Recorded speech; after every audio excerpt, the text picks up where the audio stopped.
The Danish agreement with the Americans made headlines for 2 or 3 days. Nobody talks about it today. Now, there has been some basic provisions for Denmark's NATO membership since 1949. One of them was no foreign troops on Danish territory, no foreign pre-positioned weapons, no nuclear weapons, and no cooperation with NATO's nuclear planning group. These were, if you will, footnotes to the membership of the Danes. They didn't want to be involved that way. Suddenly, we are told in 2022 that there has been negotiations with the United States for quite a long time, and it has been decided that there will be a defense agreement, which was the one which was now published. It's a total break.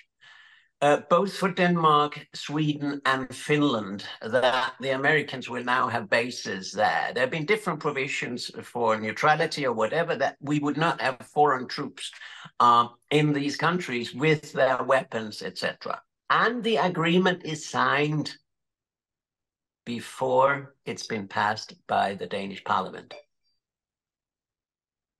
Meaning you will hardly see any kind of no to that. But added to that is that the first 10 years cannot be changed.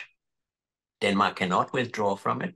No, the US cannot withdraw from it. We cannot change it. The first 10 years, it's fixed. Now, nobody knows what is happening the next 10 years.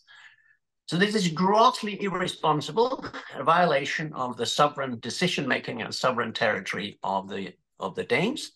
And finally, the American troops who will be in Denmark at 3 bases, in the western part called Jutland, will be working under American jurisdiction. That means if they do something criminal on Danish territory, or they're in a pub and there's something happening, etc., they are taken for legal procedure in the US, not in Denmark, where it happened. And that's the reason the government doesn't publicize these things, because, I mean, they gave a press conference the day after Mr. Blinken had said that there would be an agreement signed, but there's been no public discussion about these things. It's a total violation of democratic decision-making too. The only argument you hear is that this is done in response to Russia's invasion of Ukraine. And if Russia can do that in Ukraine, it could do the same anywhere else. I've heard that since I was born in 1951, that the Russians are coming. I mean, if the Russians haven't come for more than 70 years, they probably don't come tomorrow either. I mean, imagine you have 40 new American bases in what we used to call Scandinavia, or the Nordic area, which used to be one of the most peaceful and balanced and low tension areas in the world. And that has, of course, to do with the Arctic too, and the resources in the Arctic too. But the official argument is, look what the Russians did in Ukraine. And then people who don't know a damn thing about security will say, oh, yeah, my God, maybe Russia will invade us tomorrow too. It's good we have America coming helping us. It is at that very low intellectual level we are operating, and that is dangerous in such an important field as security, politics, and peace. Well, what you will see is that if you have a closer and closer cooperation also now with troops and pre-positioning of American material and jurisdiction and all that, you are also going to be more likely to be dragged into American warfare somewhere else. This is a change that has happened in Denmark over the last good 20 years, because Denmark participated for the first time in international bombings outside its territory, the first time since 1945, when it bombed in Belgrade during NATO's intervention and bombings of Kosovo and Serbia. And since then, it has been a very active bomber nation. It was an occupying power for 4 years in Iraq.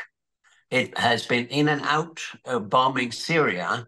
It has been a major bomber and destroyer in Libya, also because the former Danish prime minister, who were responsible for the co-occupation of Iraq for 4 years by Denmark, became the Secretary General of NATO, Mr. Anders Fogh Rasmussen, since I began as a grown-up and as a student and scholar to follow security politics. And I've seen the successive step-by-step militarization of the thinking, of research, of politics, and of the media in Denmark. You cannot get through today with alternative views about, let's say, the American military agreement with Denmark. You don't want debate about these things because they know, of course, that they are selling out Danish sovereignty to the Americans. And that's a thing we didn't get into, and that's why this reduces the security of the Danish people. One, when you put bases up in all over Scandinavia, and it's close to 40 bases in a short time that the Americans have gotten in Norway, Denmark, Sweden, and Finland, you reduce the time there is for a reaction in a crisis situation. Secondly, when you have American troops and possibly nuclear weapons, you will be the first targets by Russians. To be first, or preemptively, or in response, your country will be surely bombed earlier than it would if you did not have bases. This is a fundamental issue. It has to do with the most important decision a politician can make, whether or not to go to war. And here we will be dragged, the countries in the Nordic area will be dragged into a crisis.